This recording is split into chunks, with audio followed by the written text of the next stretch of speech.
Baik, selanjutnya nomor 13. Kamu pengen HP yang gimana? Kamu pengen HP yang bagaimana? HP yang seperti apa? Oke, ini kata tanyanya harus hafal ya teman-teman. Nah, kalimatnya seperti ini. Yang bagaimana atau yang seperti apa itu donna ya, kata tanyanya jangan lupa donna. Donna keitai denwa ga hoshii desu ka?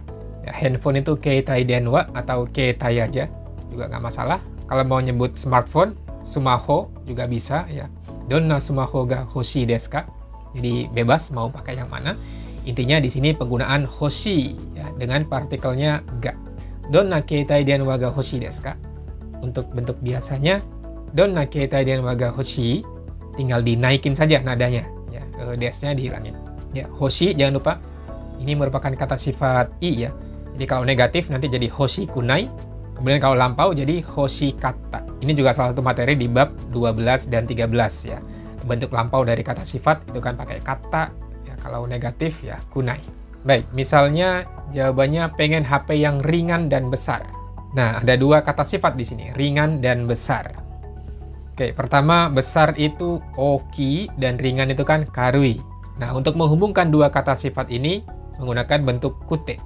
Oki kute karui no ga hoshi. Karui ringan. No di sini dia sebenarnya sebagai pengganti handphone. Jadi kata handphonenya tidak disebutkan lagi. Bukan oki kute karui keitai denwa ga hoshii desu. Itu nanti jadi terlalu panjang. Ya pakai no aja. Kalau di bahasa Indonesia itu sama seperti yang. Saya mau yang besar dan ringan misalnya ya. Oki kute karui no ga hoshii desu. Untuk bentuk futsunya oki kute karui no ga hoshii. Itu aja ya. Desnya dihilangin.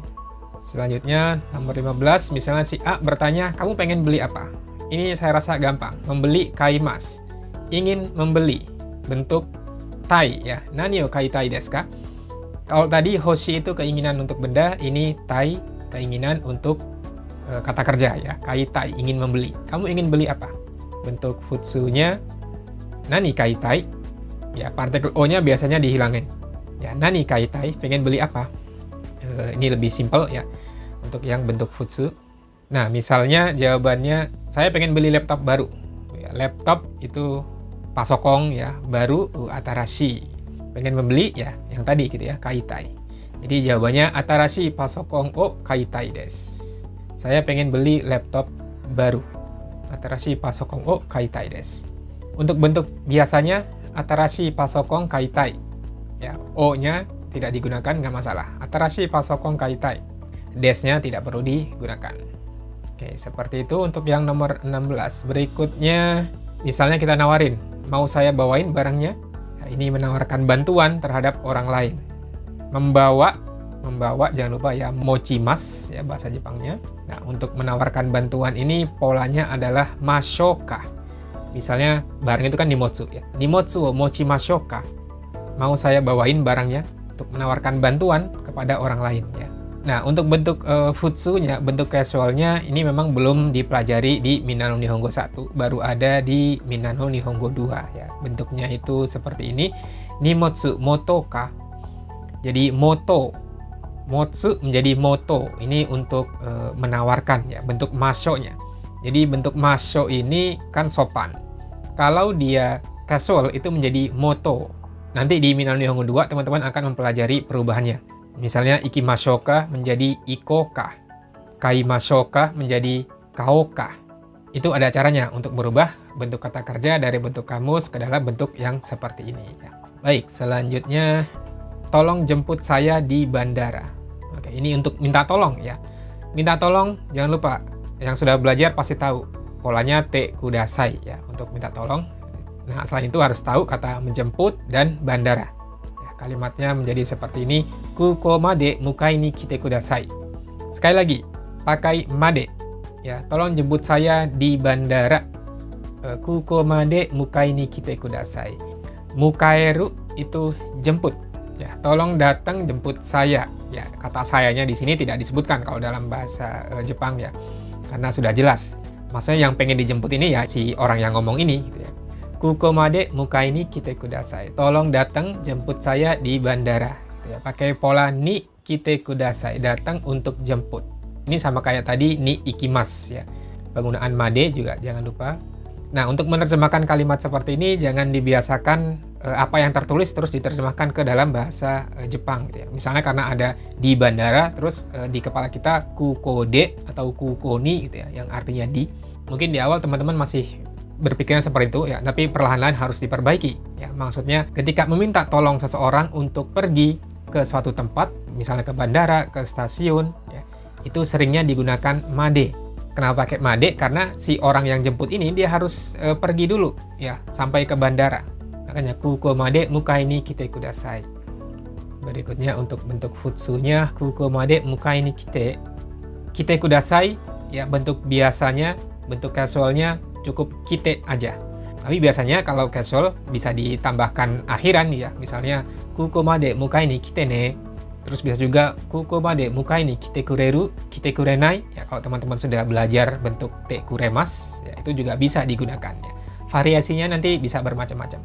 Tapi yang paling basic ya dari kite kudasai itu menjadi kite, itu aja. Selanjutnya misalnya si A nanya, "Mau saya jemput di stasiun?" Nah, ini kalimatnya mirip-mirip ya. Nawarin jemput di stasiun. "Mau saya jemput di stasiun?" Eki made mukai ni ikimashou ka? Ya, bentuk mashoka untuk nawarin bantuan. Mukaeru, mukaemas, jemput. Mukai ni ikimashou ka? Mau saya jemput di stasiun. Nah, di-nya bukan de ya, bukan eki de mukai ni ikimashou ka, tapi eki made mukai ni ikimashou ka.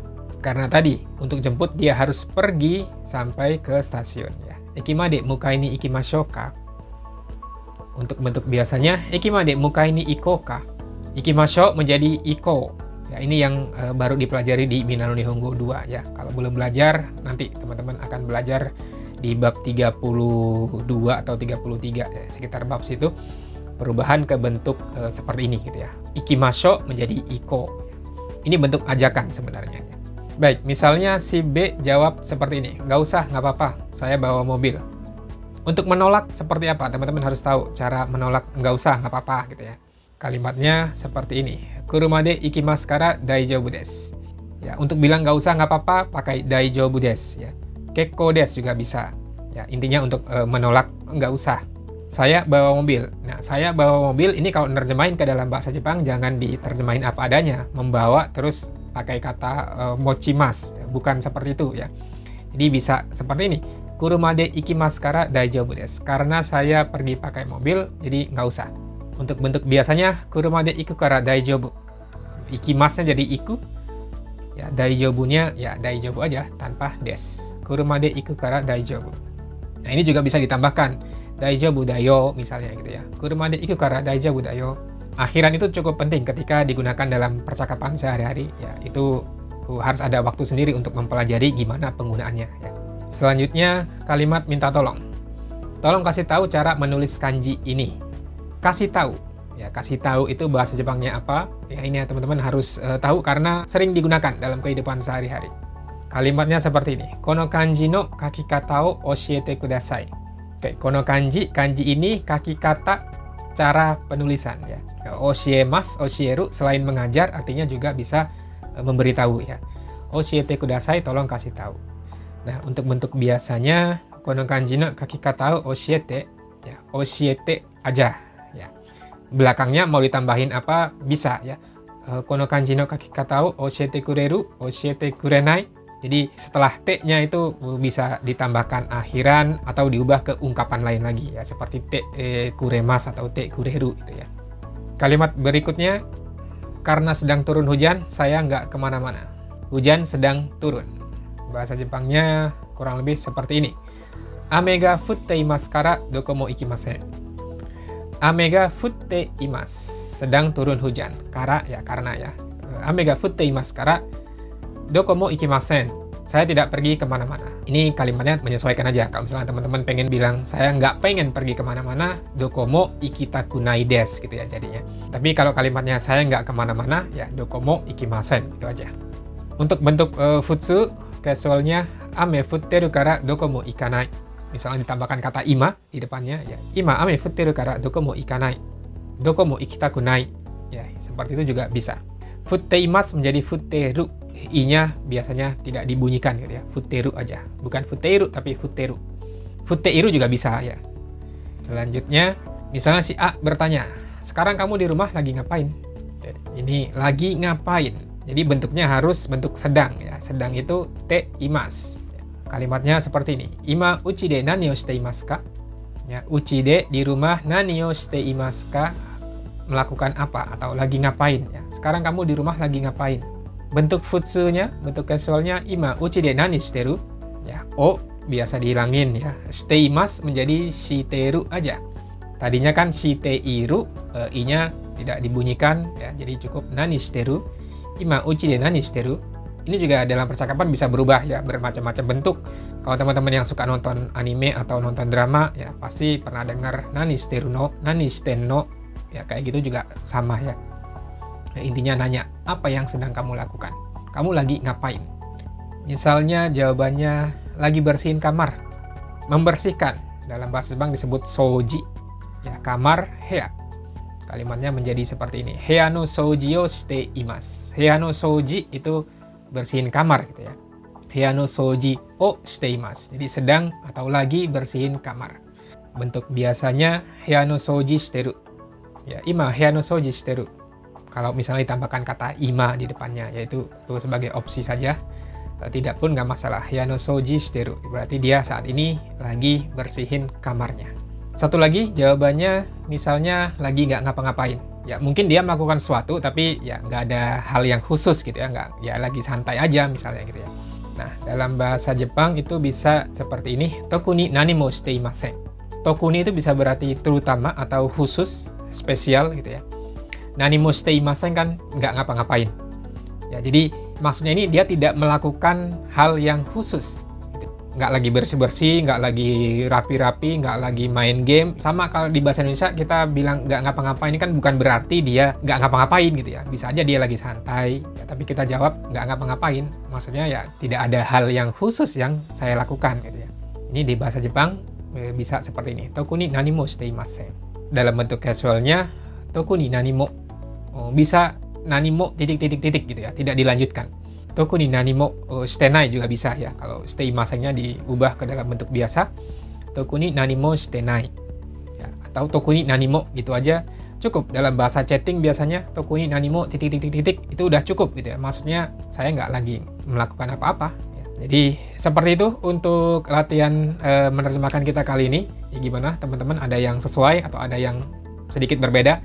Ya nggak masalah karena ini merupakan sebuah bahasa, nggak harus plek sama persis. Ya. Kalau teman-teman baru belajar, yang penting bisa tersampaikan. Maksudnya tersampaikan itu kata kerjanya tidak salah, bentuknya sesuai gitu ya.